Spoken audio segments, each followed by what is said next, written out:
This is so exciting, first of all, and thank you for having me and Selma here today. It's a lot to be back in Chicago, because for those of you who have seen our film, introducing Selma Blair, we filmed most of the film here, just like at Northwestern, as Selma was undergoing her stem cell transplant. So my first question today, before we get into Selma's incredible book, which I cannot wait to talk to you about, and I can't wait for you all to read, is Selma, how does it feel to be back in Chicago? And just, can you tell us how you're feeling today in general? Thank you, Rachel. I love being back here. This is all, the scene of the crime was all a very supportive place. And I must say, I'm doing really well. I halted progression after the stem cell.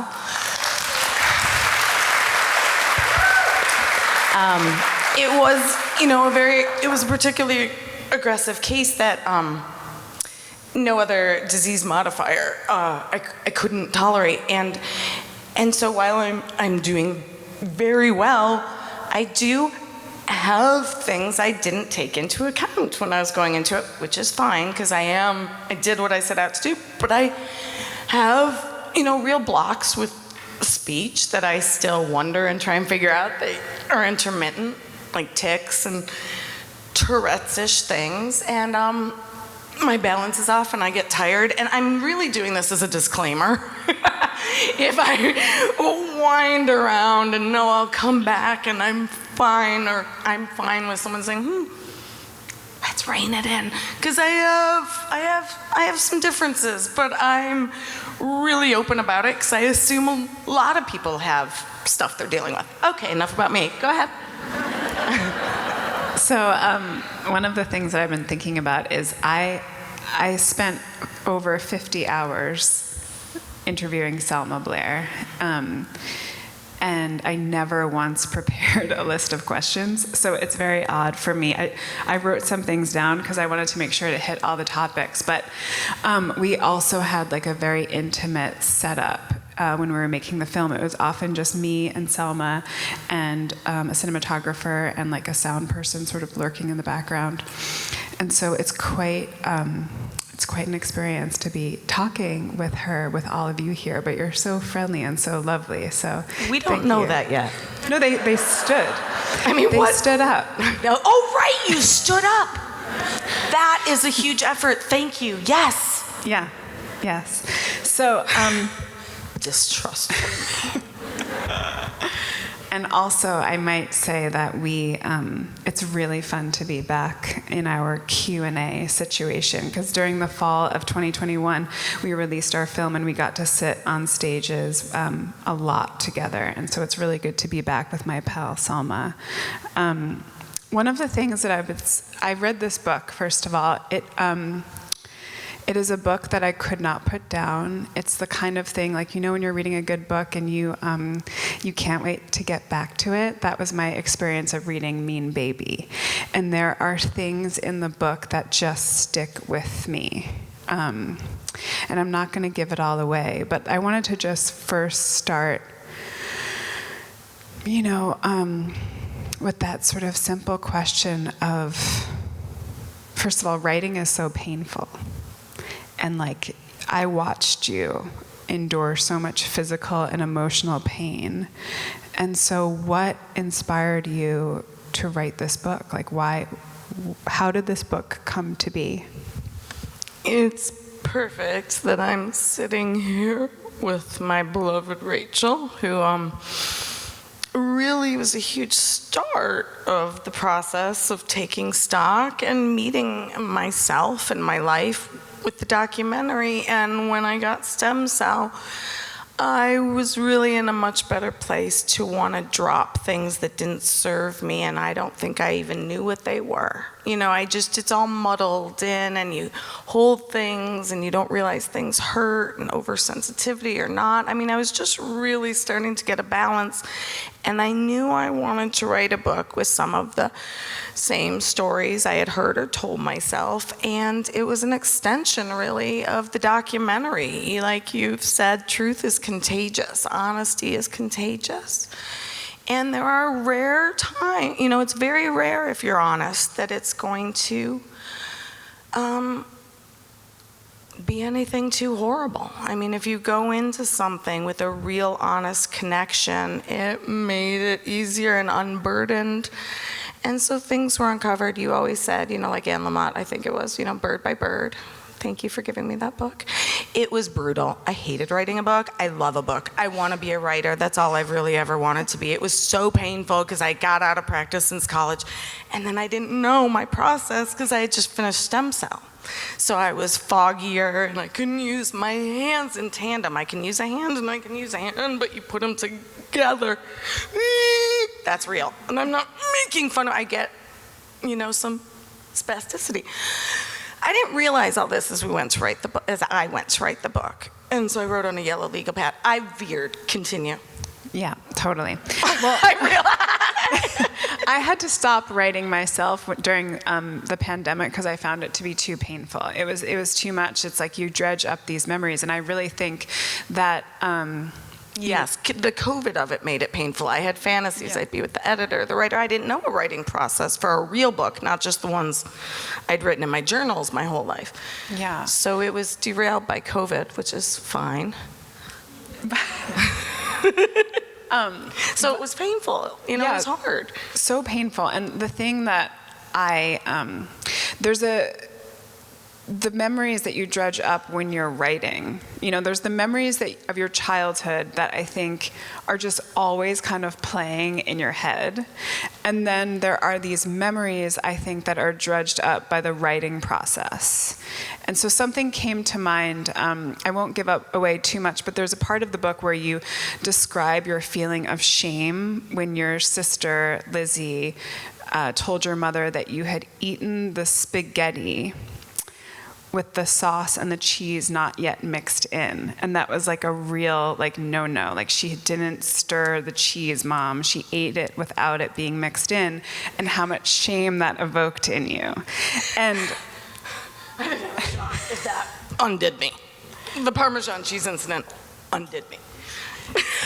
I was a little girl. The Parmesan cheese incident undid you, and I was like, that was such a vivid memory, and I was wondering as I was reading, what are the things that are just super accessible and available to you, and what surprised you in terms of the memories that you dredged up in this process that you might want to share with us? There was a Parmesan cheese incident. It's hard to talk about. It was minor insults, could be devastating to my sensitive and not really understanding human kind of mind. And so when my person would say I did something wrong at the age of 5 or 6 or 4 or whatever I was then, I thought I was dying. I thought that simple thing is as big a no-no as a no-no can get, and I went away and hid. And my sister now has since sent me a text apologizing for her. She was a year older. But it was that already was my mindset, that I was going to be punished, in trouble, did something wrong. It was in me. So I was already aware going into this book for the first time, wow, I was really scared. I don't think I realized how afraid I was really just born. But I did. The things that make bigger headlines to people, those might have been easier, but those are headlines. I kind of processed a little bit. But the minor slights that were so big and heartbreaking, they're kind of hard to undo why that hurts you so much. But I know there's other people that whole parts of their lives might have been thwarted by a very simple trespass by someone else. The book is so vivid in its explanations of your exploits in Hollywood and things like that. But that salacious stuff is not, in my mind, as interesting as the way you describe your family life and your the other sort of vulnerable parts of this book, which I wanted to talk about. So when we were making this film together from 2019 through 2020, and after, when we released this book, when we released this movie, we were often asked this question, like, what was off limits, right? And I would sit up here and say, well, nothing was off limits. And then I read this book and I was like, oh, there was a lot more that we did not talk about. And so, but there also was, none of the things in the book were surprising to me because we had touched upon all of that. But I wanted to know, sort of, in seeing the film and like seeing this sort of my version of your story, like, was there a moment that you decided, like, you know what, I can start to talk about these other things, right? There's other topics in the book that do not make it into the film. And so can you tell us a little bit about that experience and also just how it feels to have that out there now? In this room, it feels safe to have it out there. In other rooms, not so much. And it is something that I see now as an older, wiser person than I once was, that you keep having to find your people that might be helped, or you might be helped by their presence. And that has happened hugely when I really knew I was done drinking after a public humiliation.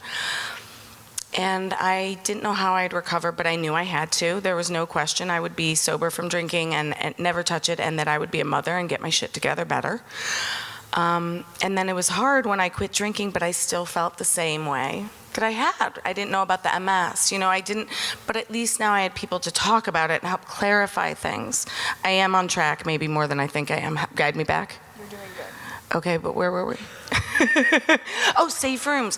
But I really did want to be a writer. This is a writer book for me, and the first one, and because what books did for me, as someone that was a bit misunderstood, I was very popular in ways, but also people always talked behind my back, way before I ever became an actress. I was always the oddball girl in school. I'd go to a party and someone would say, oh my God, you're Blair? Oh my God, everyone says you're crazy. You don't seem that crazy. And I'd be like on my 5th beer and like, not the time, dude. Like, why you feel like you have to always call people crazy? And I was very destabilized by expecting people to be unkind. So you just listen to the people that are mature enough to deal with you and might need you and send them in a direction, and then none of it's my business. But it is scary for me. I do forget that there will be a headline or things that are awful. But I'm okay being unhappy and having moments of sadness and pain and not going to suicide now. When you're very overwhelmed, it was very hard for me to see the forest through the trees, blah, blah, blah. I mean, it was my solution. I think I said it in the magazine or something. My solution to being Selma Blair was, how am I going to figure out how to die and not hurt people? And now it's, how to figure out how to connect with some people so they don't feel like that, because I was a good person and I want to be a great mom. Yeah. Thanks. You are a really good mom. Thank you. There's so much in that, and I also just think, like, something we talked about so much was how much you coming out with MS was an opportunity for you to be of service to the world. And I think in this book, because you talk so openly about suicide and sexual assault and alcoholism and depression, that it is going to be an enormous service to the world and just like allow so many people to see themselves in you. And it's a really beautiful and very, I don't love the word brave because I feel like it's courageous, but I think it's necessary, the power of storytelling, right? Yeah, I think the power of storytelling, obviously, I read, I mean, if someone said if you could rob anything, steal as much as you want, even since I was little, even when I was little, it was a bookstore. You're never, I mean, you're saved if you have a book, whether you're at the DMV or your heart is breaking. I mean, it is an instant companion, and if writing is great, then oh my God, the comfort that can be found. And I'm not putting myself in that necessarily, nor am I cutting myself down, but I'm saying it's been a bigger salve and savior, and anyone that knows me from elementary school, I think my friend Rachel from elementary school is here. Oh my God, my beloved Rachel from we haven't seen each other since, but Rachel went through a lot growing up in 4th grade and 2nd grade, and really I've remembered Rachel, even though we haven't stayed in touch, at how adept she was at making her circumstance a strength to her. Almost a source of humor sometimes. She was very young when there's a physical, sorry I'm telling your story, but it was a really big deal to my young mind, and I loved you so much, and so brave, and when people are touched, it raises you up. And I think when I did come out with the MS, which I didn't think of as, I didn't know about MS, I just knew my body was really challenged. I didn't know if I would be a wheelchair user or lose speech or not swallow at that time. And none of that was horrible to me. It was just, I don't know how to do these things. I don't know how to get around. And I'm doing really well. I'm really, really talking. But I'm saying there's people that I have found, you find your touchstones to go to the next spot. And I do hope that this book somehow is something for the little Selmas out there that just thought they were way too past being helped because of shame. I had a lot of shame.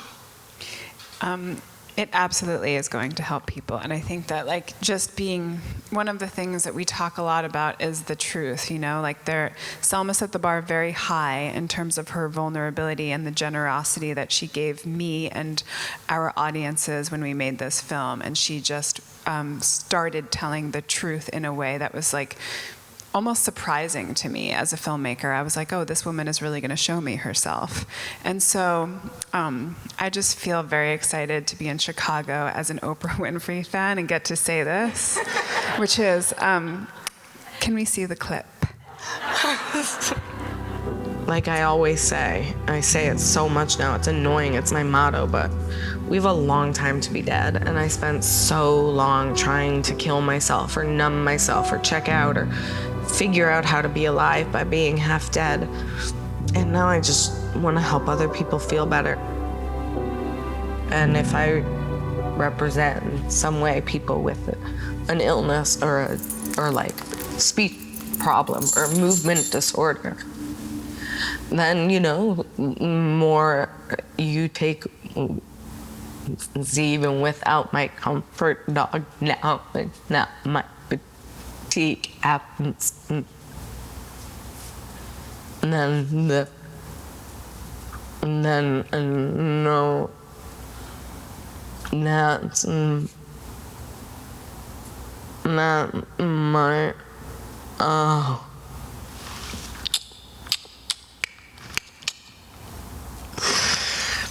well, this is what happened.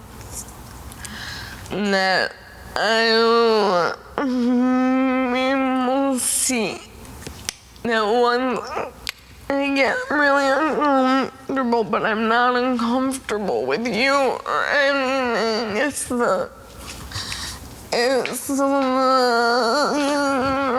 what you don't understand. And I'm better if I'm brought in. Then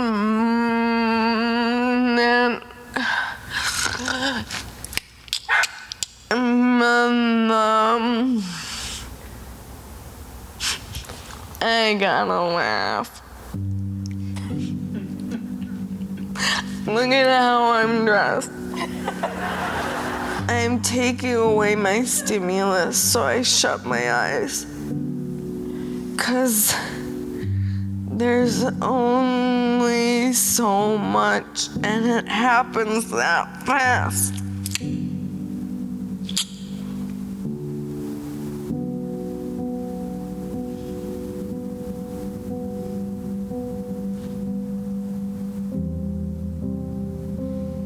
I think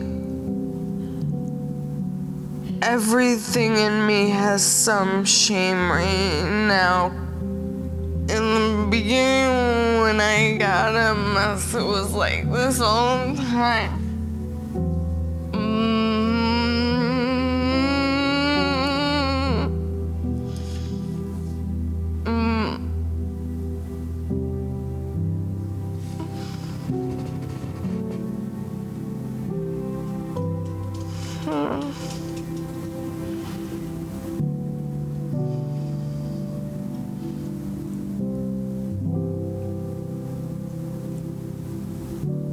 Oh, I don't have anything more.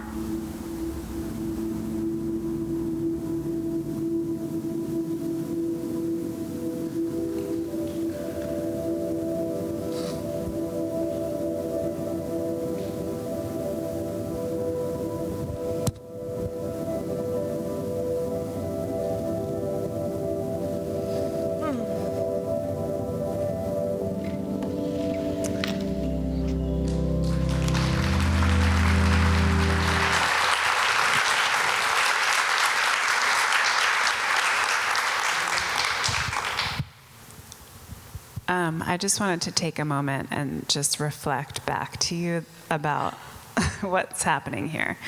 And it really hit me. It's very emotional to watch this and to know what we have been through together, and to now have read Mean Baby and to know your feelings of unworthiness and that you didn't belong, that you felt unwanted. And I just want to, hold the space, as we say, for the fact that all of these people came out today to see you in person, that there are millions of people who, follow your various platforms and went to see your movie, and now millions of people are going to read your book, and that Thank you. It truly is, though. I mean, this isn't my therapy, although it is in parts. I have a therapist, don't worry. I also cry. I cry. I have pseudobulbar affect. You all probably do too, I realize. We all, I think, have had a little frontal brain damage that causes some impossible crying or laughing. But I take my medicine. It would have been worse. But I think, one, I cried because I'm still kind of like that, and I think I thought it would be all gone, and that was a complicated feeling after stem cell, thinking I'm kind of cured, but what's there is there, and it is all okay, but I know I get frustrated, and it takes an effort. It just takes an effort, for all of us that have something that's a burden, but it is for everyone. It is, I so appreciate support, because I think people that lifelong have felt that they were excess baggage, that they shouldn't be there, that they didn't help other people enough. My grief at myself not helping people in my life is worse than my grief of myself. You're helping so many people now. It's my hope, because we are connected and we need each other. And I'm sorry that this is my tone of voice. I don't mean to make it into this emotional thing, pretend there are not this. But I realize more and more as I get older, when we all go through things. I mean, I just couldn't do it as a kid because I didn't have a support system, because I didn't know how to find it, and I isolated. And I know that's an issue for a lot of people. This is an emotional time, of course, because I'm kind of meeting it all. And I'm still okay. I'm laughing. I'm laughing, and I thank you. But this really is the hope that there'll be people that would read about a rape they kept quiet, or even a transgression from an admired person that they could never tell because they knew they wouldn't be believed and they'd be evil and people would say worse things. And if you need to shine a light on something, it's okay to tell someone and make a better choice. I mean, it's never the victim's fault, and no matter what, I still, as this comes out, and even though someone has wronged me, I still cry for his pain. And that's a real twisted part of beloved people hurting you as a child. And I want to say it's got to be normal. You know, people, it's a very embarrassing thing, and people, my sister would say, you realize he wasn't for your best interest. You did. But it's an emotional time right now with this coming out. And then I worry about his feelings, the people's feelings who did these things against me. And my life is all wrapped up in that, and how to not be sorry, and how to be stronger, and how to have the conversations. So this process is in front of you all. So sorry.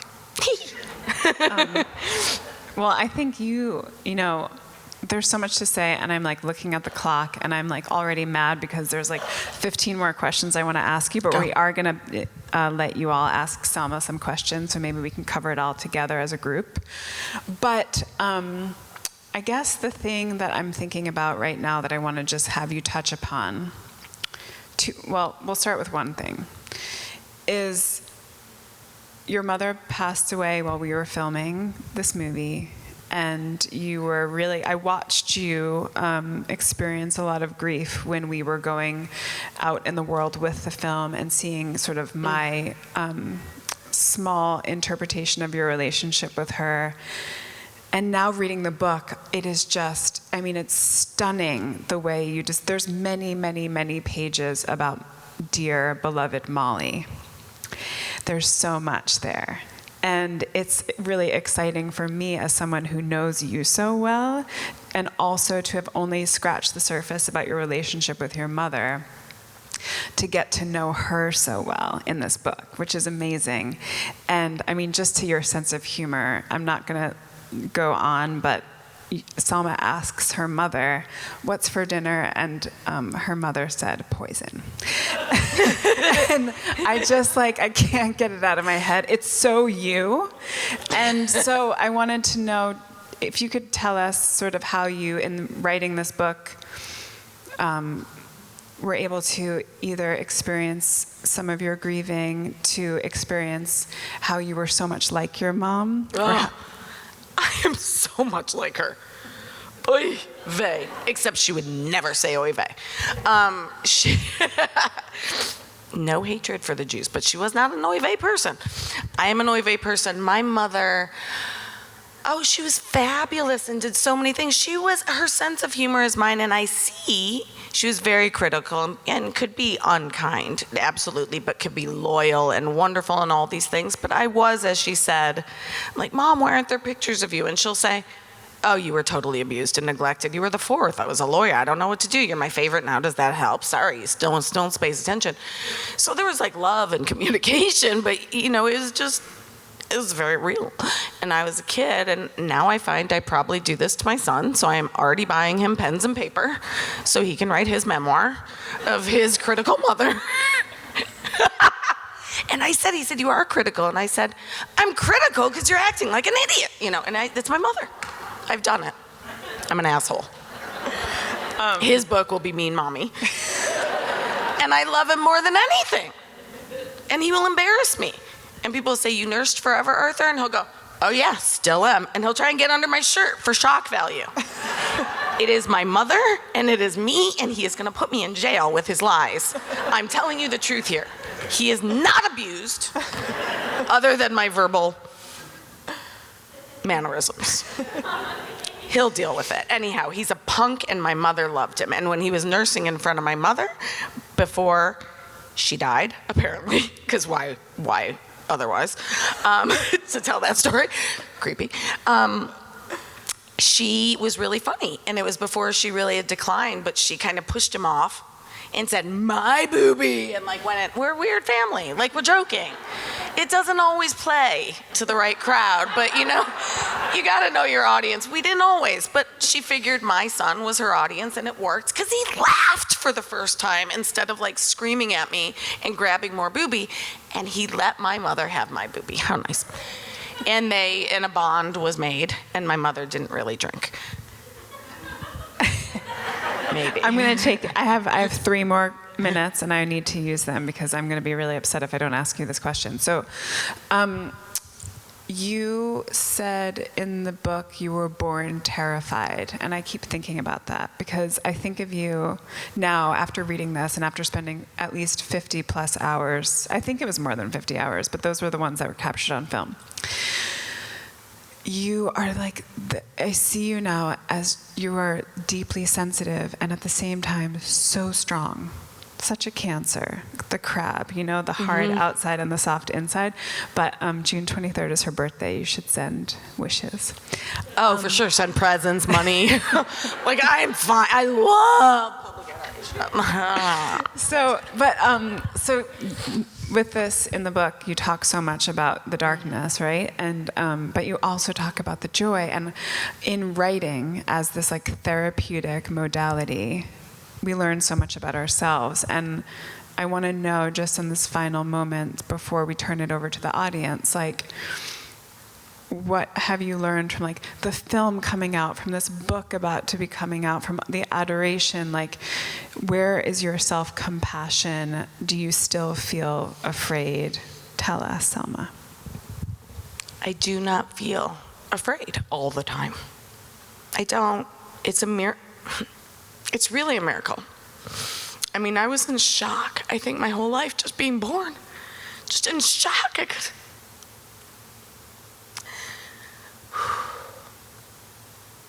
The fear was very real. Just being born, no one's fault. And I think that is why I have no choice to be as honest as I know, or be an oversharer, or whatever. I have to know the right rooms, but, you know, because it's the only way I found help. Because there are great people, and there are great people who have gone through it, and there are great writers and readers and directors and creative people that understand a process sometimes, even if it's not their own. That someone, however they deal with things, you know, if they're really trying to find a process to heal, you know, they're welcoming and encouraging, and that is very new to me, and I need it as a person, as so many do, I imagine. I don't feel I'm special at all. I don't feel I'm just another person that's kind of getting their balance a bit more and letting go of a lot of things that, for good or not, were very heavy. And for any reason or not, we're just made how we are. And I forgot what I was saying. Well, when we were filming, Selma would often talk for a long time, and she would say to me, "Am I boring you?" And I find you to be the least boring person I've ever met in my entire life, and I have like deep rage inside of me that I can't keep asking you questions. Like, I just want to keep going, but it's unfair to these nice people who have come here to ask questions to you. So I guess the one thing I just want to end with is that you often talk in the book about feeling misunderstood, and I just really feel, after reading it, I think it's so clear who you are, and I understand you, and I think you know that. But I think so many people are going to have this gift of getting to understand who you are and to also see themselves in you. And you are a beautiful gift to us all. This is so embarrassing, so but lovely. sad. But I love you. Thank you. No, I think everyone should do a documentary and write a book, because you'll realize some of your self-worth, or some of your obstacles or challenges, and the way you treat other people, or the way you process things, or just keep reading books, or read mine. But no, I mean, I'm not a guru. I'm a person going through it, but like Carrie Fisher, like friends of mine that really put things on the table and change things for whole generations of ways of seeing things without such a stigma, is very huge to me. And this, there are things I realized of my own self-worth that we all should have, without being a raging narcissist thinking you're the center of the world and so important. Yes, I have self-worth. And yes, I hope I have self-worth, you know, in regards to people and learning to write. And it really means everything to have Rachel opened up this world for me, and then find other supporters, and then a book agent, and people saying, no, it's okay, you can tell. And my sister Katie and Rachel, I mean, I remember we were at Tally Hall once with Dawn, and you were so kind, and I felt like such a strange girl, and you said, no, you're Mr. Mistopheles. You're like the gray one, full of mystery and smoke. And I have a huge gray painting in my house that I need to get rid of because it's like I don't need it anymore. It's like where all the sadness goes, like a big, huge gray painting. And I then wore gray for years because you said that. I valued everyone else's opinion more than mine. So Rachel said I was gray is good, and my whole life was gray. But it was amazing. Like just sharing and then taking touchstones from people. It's really what we have. Well, thank you for talking with me today, and I think there probably are questions.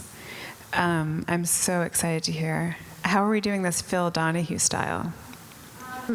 We are asking the audience members, if you do have a question, you can raise your hand. We have people on house left and house right that can come to you with the mic. Please speak into the mic your questions.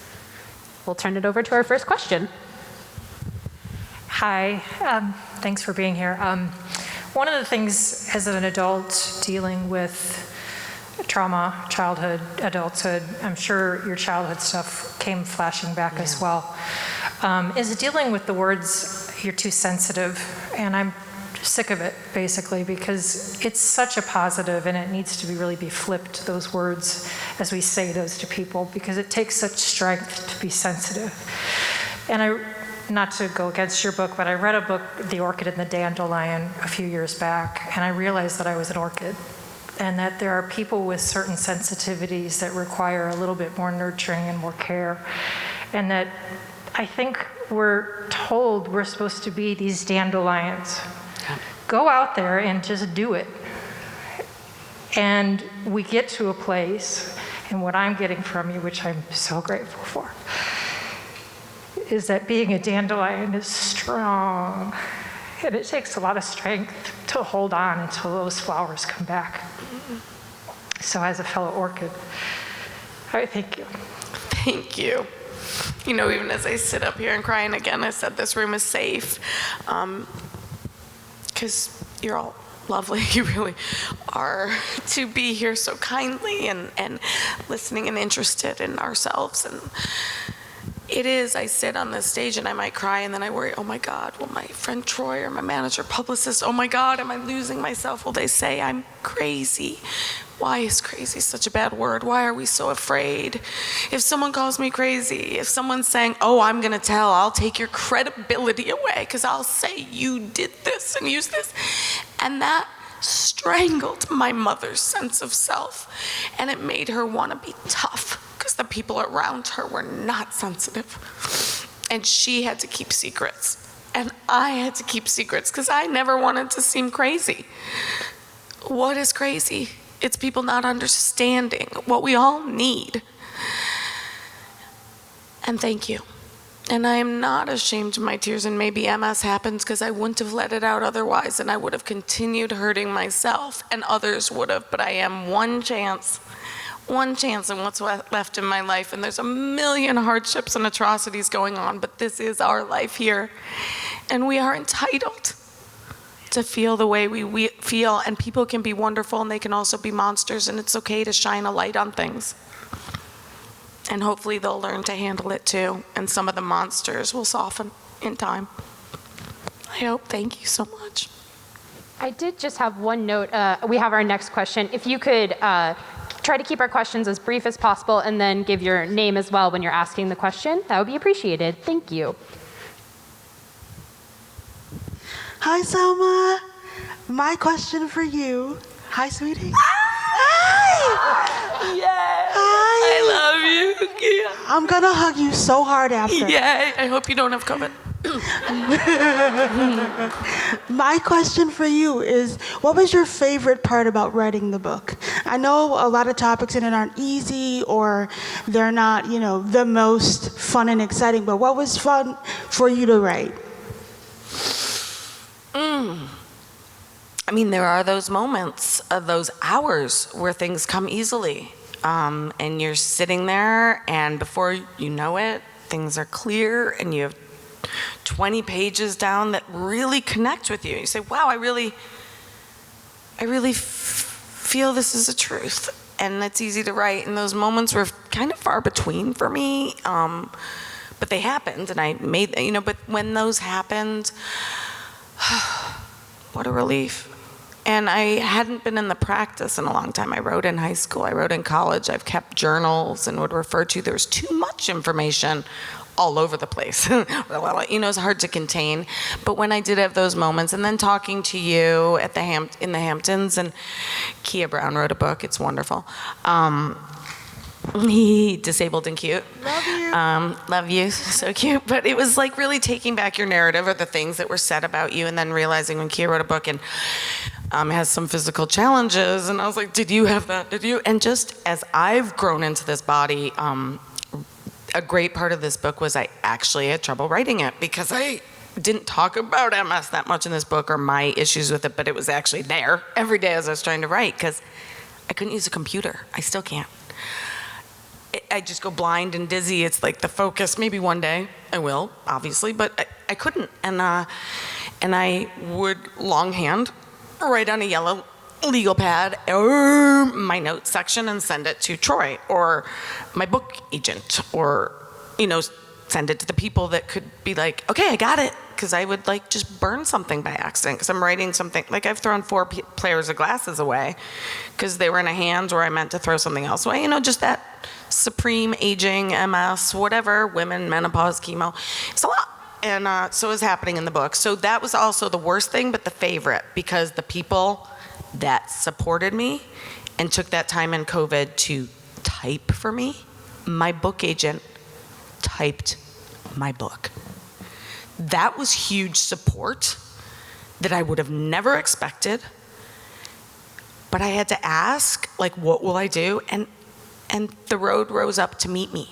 And those times when I cried and was like, I'm not enough, I am an idiot, I can't write this, I'm putting it in notes, I need organization, so I need this. I thought I needed it to be perfect, and it was very far from perfect, and it worked. They did it with me. I wrote it, but they made sure that the things that it needed could happen. It was a revelation. Just like when I see people, Jamie Lynn Sigler with MS on a set, and she has to run, and so they put her in a process trailer. She's an actress, she can act like she can run. And those things are, the more they open up people's minds to people that have challenges that it's harder to get around in the world we're used to, the easier it is to practice it for other people, for sure. Sorry. They do. Better know your name.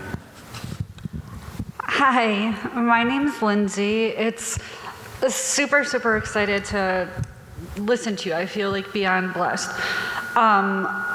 So I guess my question is, I had trauma as a child, adolescent, adult.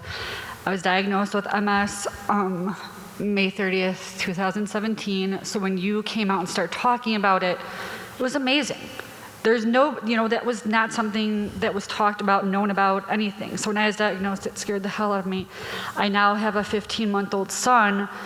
So now talking, like hearing you talk, it's like crazy how much I'm relating to somebody, a celebrity, on that, like so much. It's insane, which... It makes me so happy. When I got MS, I couldn't find people and they weren't comfortable talking about it or didn't notice their symptoms, like didn't really know how to put them into words. Like, I don't know if they were ashamed or just like, this isn't, I don't want people talking about this in a big way, or it takes away, I won't get a job. I know that was actors' feelings who had it that haven't come out still.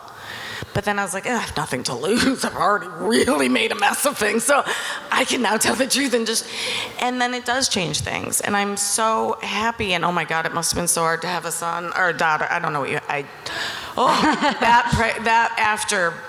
Oh no, yeah, I was pregnant during the pandemic and everything. But my question to you is, obviously there are days I'm extremely pissed off and I'm not happy, and I experience the same thing where it's like you are thinking about how to die without affecting other people. I don't want that to trickle down on my baby. Like, it's hard. How do you continue to stay strong around your son and not let him... Oh, I made some mistakes. I've made some mistakes, and thank God he can take it, and it's okay. You're obviously a person with huge love and kindness, you can tell, and going through something, and I think your child just really wants your love. And I know the things that hurt my mother, that put a fear in me, that she would put a big scary block around to protect, that hurt me worse. It's okay to be vulnerable. You know, I did have a horrible, horrible time of wanting to check out with that big drunk that I did in front of my child when I relapsed. He doesn't remember it, but the fact that it happened and I did it and it is memorable, scarred me. I thought, I did it. I did the worst thing you can do. My child saw me out of control in a bed vomiting, you know, and it's not. I was honest and I acknowledged that he saw this, and it's all, there's a million trespasses we make on people, but your child is not your same situation. He's also a boy. He might not have as much autoimmune without that placenta teaching them to have all those markers throwing around. I mean, they're made how they're made, but I know I struggle with it, and I get in bed a lot, and then my son is at some thing, and like, I didn't know, he'll make fun of me. Like, I'm like, oh, that's been bothering you a while, huh? That just came out pretty mean. You're just told the whole world mama doesn't get out of bed. I was like, I thought I was doing great in playing with you. So, I mean, kids are assholes. Don't worry. You just be sure you love him and be sure you're okay. And like, he'll kind of get it. Just go, this is a moment. Like, and deal with it and say, whatever you're feeling is probably valid, but like, I'm also your mother. Go gentle on yourself. Goodbye, get away from me. It's like, okay. Question back here, stage right.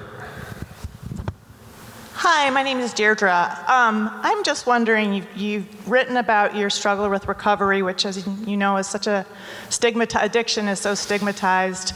Do you have any thoughts about if there was a particular turning point for you, if there are times now when you're thinking about relapsing that really help you tap into why not to? Like, is it a good support system? Like, just what are your thoughts on that, especially given, right, there's many reasons all the time to relapse. Thank you. Oh, thank you. I was, I think when you read the book, you'll see that I was more than a chronic relapser. Because in the same sentence, I'll be like, I was sober now, so I just had one drink.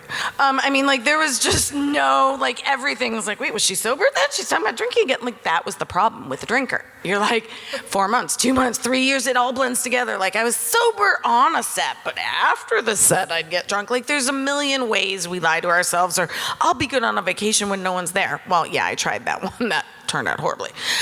So if you want it that bad, but the thing that changed, it was honestly, it hadn't been working for like 20 years. It worked kind of for the first 20 years, and then the second 20 years of my life was like, alcohol has created every problem, and I have no idea how to disengage. I do not ever feel like drinking now. I've always been in a program, and it's funny, I don't do an active program now, but I still always had a sponsor. Still, like, and then my sponsor died 2 months ago, and nothing in me felt like getting a new sponsor.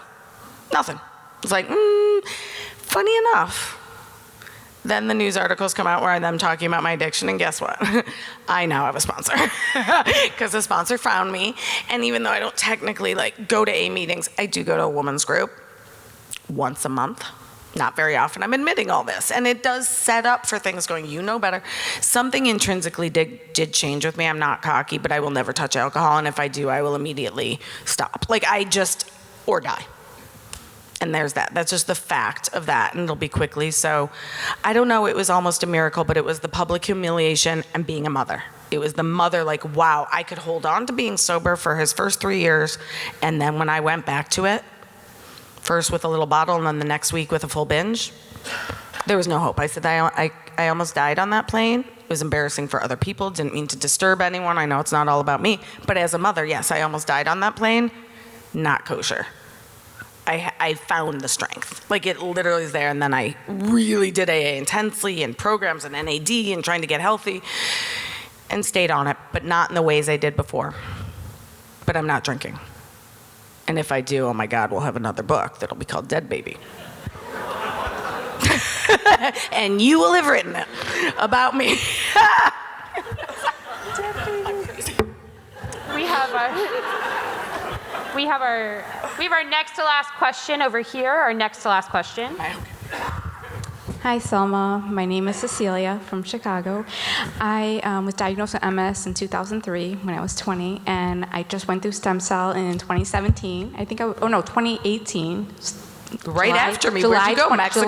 July 2018, Dr. Burt. You were his last, I thought. Yeah, I think I was July 14th. Yeah, exactly. We were there around the same time. And from just a lot of what I've learned and what I've learned from everything you've been sharing is your journey, you seem to get a little bit more connected with yourself. Yes. And that's what I feel like I've experienced when I had that transplant, because I've been through on like 7 different meds, transplant, diet.